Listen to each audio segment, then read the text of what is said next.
And one of the most brilliant guitar players in the world, Steve Vai, joins me live in the studio. How you doing, man? Doing very good. How you doing? Doing good. Millions of albums sold around the world, and there is now live in Minneapolis.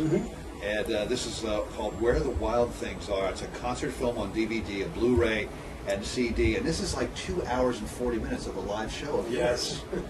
And when did you do this? Well, 2007, I put a band together. I wanted to do something a little different than anything I had done in the past. And my music is kind of, I'm a rock musician primarily, but it's very compositional too. So I wanted to do this thing with the violin player, because the violin works really good with an electric guitar if you get the right sound. I'm reminded of Jean-Luc Ponty. Yes. A little different than what he's doing, but still it's pretty intense. And you have two violinists, right? Yeah, because I found one, which was hard, because everybody that was coming down with these like metal shredders. Yeah. And it wasn't what I was looking for. I needed somebody that really understood the dynamics and intonation and could read. And everybody that I auditioned that played classical, was just like wimpy when it came time to rock out. Do you find that with classical musicians sometimes? It's a different world. Completely. Yeah. Different world. I mean, you turn your guitar. I played with orchestras, and I'd get up there and I'd turn my guitar up, and sometimes people just get up and walk right out of the orchestra. And I heard that sometimes classical musicians, when you tell them to improvise, they're like, they have this that's like confusion. an alien where it's like asking a rock. It's like throwing, a piece of music in front of a rock musician. Yeah, well, so you got the two violinists. So then I found this one guy, Alex DePue. He came in and he just nailed it. And then this young girl, Anne-Marie Calhoun from the Midwest, she came in, and these players are just like elite. Really? And just so fascinating, and they have such a great chemistry. One is like the devil and the other is like the angel. And, I'm like the overlord of purgatory, sitting in the middle of the stage. And talk about the band that you have on this live evening. I've got my rock band that I've had for the core, that I've had for quite some time, with Jeremy Colson on drums, and Dave Weeder on guitar, and Brian Beller on bass, who I've known for many years. And they're just really good musicians. But most importantly, they're great people to tour with. That's important. It's very important, because when you tour, there's no secrets at sea. Exactly. If somebody is a jerk, when they go on tour, they become really big jerks. They used to say that about like girlfriends. You don't know the girl until you take her on a vacation. That's right. Well, take her on tour, and you'll really get to know her. Well, we've spoken about Frank Zappa before, and I always love to talk about Zappa with you because you have so many great stories. And one, when you were playing with Zappa, this is what I heard. You can verify this if you want. People used to bring you charts to the shows to see if they could stump you from playing complicated music. Well, I wouldn't want to just, blow out any rumor like that, because that's a good one. That's right, and then they would hold it upside down. Yeah, and then they'd light it on fire, right? They'd light it on fire, and I'd have to read it before it disintegrated. Zappa plays Zappa. You'd worked with Dweezil. Dweezil, yeah. And tell me about that. And well, that was great, because it was like a little bit of a flashback for me. Originally Dweezil wanted to put a band together to play Frank's music, and it was a hard sell because promoters, there's other people that try to do Frank's music, but nobody does a really great job. Yeah. They do a loving job, but Frank's music is tough to do right. And that's an understatement. Yeah, I know. So I got involved to help them get a push off, because the promoters knew that it was going to be a quality kind of a project. But then what Dweezil did just was unbelievable. I mean, he was very, very particular and dedicated, and crafted the show around Frank's music. Yeah. I mean, the way it was recorded. And it was great because he could go into the basement and get a lot of the old pieces of gear and everything to replicate the sounds. And, with Terry Bozzio on the bill, we just had a great time. It was really wonderful. And Favored Nations is the label that you own, and a lot of artists on there. Some of my favorites, including you, of course, Eric Johnson, Steve Lukather, and John Petrucci.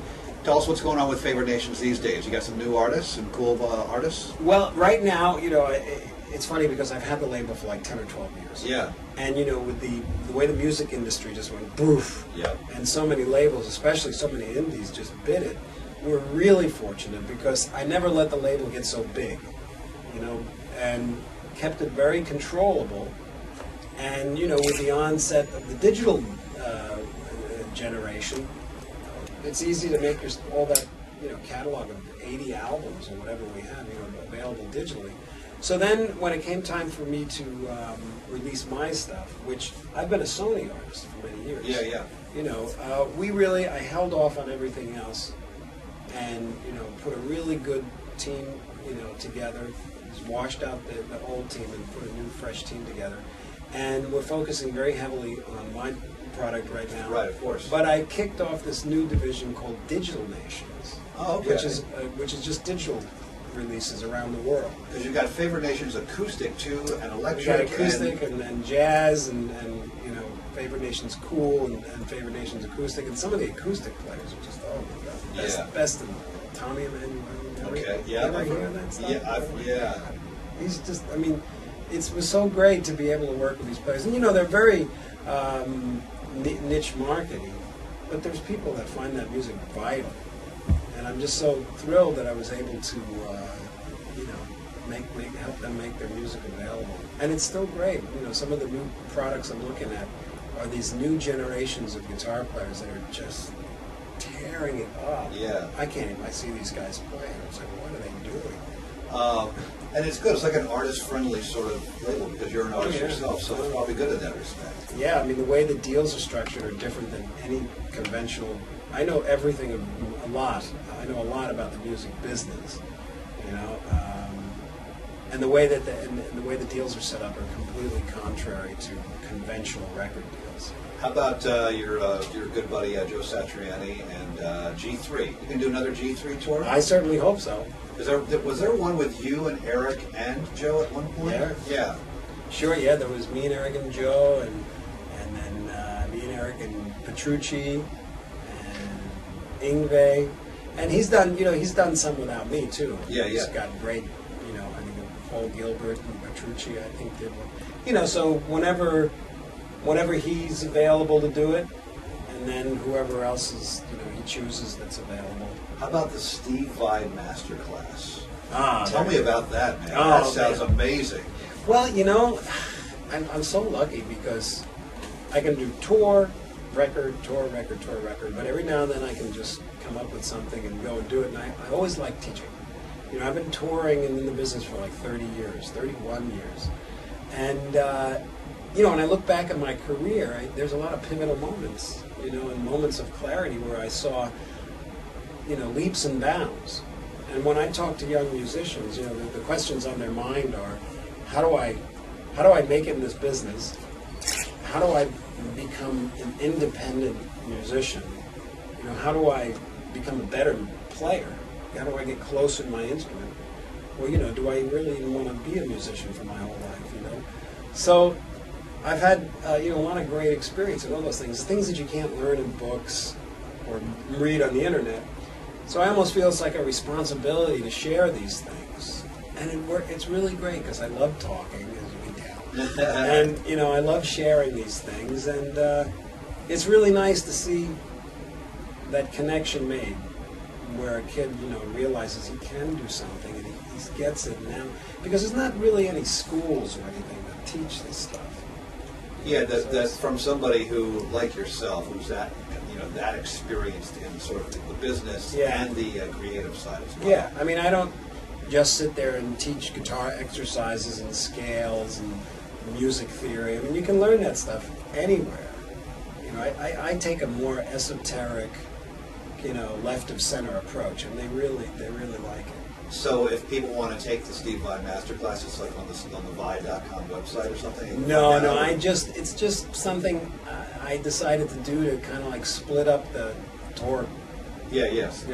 And I did some in California. Yep. And it turned out so well that some of the promoters around the world heard about it, and I